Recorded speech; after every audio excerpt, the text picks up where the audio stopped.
तहरीक इंसाफ की एहतजाज की कॉल पर इस्लामाबाद और रावलपिंडी को मुकम्मल सील कर दिया गया। रेड जोन जाने वाले दाखिली रास्तों पर रुकावटें खड़ी कर दी गई। मोबाइल फोन सर्विस मुअत्तल और स्कूलों में छुट्टी दे दी गई। मेट्रो बस भी आज नहीं चलेगी। मोटरसाइकिल की डबल सवारी पर भी पाबंदी आयद है। इस्लामाबाद के डी चौक पर एहतजाज के लिए आने वाले 8 अफराद गिरफ्तार कर लिए गए। लाहौर के खारजी रास्ते बंद कर दिए गए। हुकूमत पंजाब ने लाहौर, रावलपिंडी और अटक में रेंजर्स तलब कर ली। वजीर दाखिला ने वार्निंग दी कि धावा बोलने वालों से कोई नरमी या रियायत नहीं की जाएगी। इस्लामाबाद आने वालों ने शिकवा ना करें।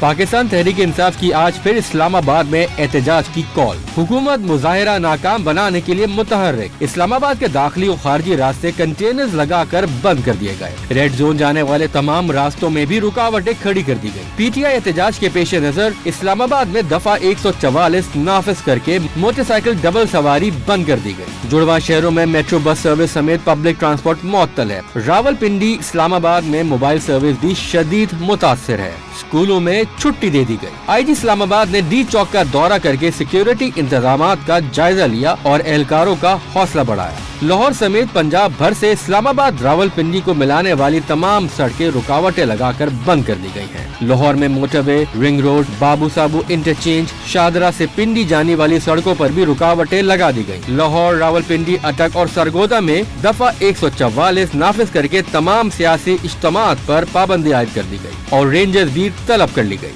लाहौर और रावलपिंडी में रेंजर्स की 6 कंपनियों की खिदमत तलब की गई। अटक में रेंजर्स के साथ साथ एफसी भी बुलाई गई। एहतजाज के लिए डी चौक पहुंचने वालों की पकड़ धकड़ का सिलसिला भी जारी है। डी चौक से पीटीआई कारकुनान समेत 5 अफराद को हिरासत में ले लिया गया। वफाकी वजीर दाखिला मोहसिन नकवी ने तंबीह की कि धावा बोलने वालों से कोई नरमी या रियायत नहीं की जाएगी। इस्लामाबाद आने वाले शिकवा ना करें, तैयारियां मुकम्मल है। नरमी किसी किस्म की कोई सेकंड थॉट हमारे किसी के अंदर भी मौजूद नहीं है। ऑलरेडी इस्लामाबाद में 144 लगी हुई है। अगर कोई आएगा, पुलिस ने अपनी पूरी तैयारी की हुई है, हमने अपना पूरा अरेंजमेंट किया हुआ है। फिर इतना जरूर है कि कोई शिकवा ना करे। दूसरी जानिब एहतजाज के लिए काफिला वजीर आला खैबर पख्तूनख्वा अली अमीन गंडापुर की क़यादत में पेशावर से इस्लामाबाद आएगा। पेशावर मोटरवे टूल प्लाजा पर पीटीआई कारकुनान जमा होना शुरू हो गए। अंबार इंटरचेंज सवाबी के करीब पाकिस्तान तहरीक इंसाफ का इस्तकबालिया कैंप कायम कर दिया गया। सवाबी में पीटीआई के कैंप पर रेस्क्यू 1122 की गाड़ियां भी मौजूद है।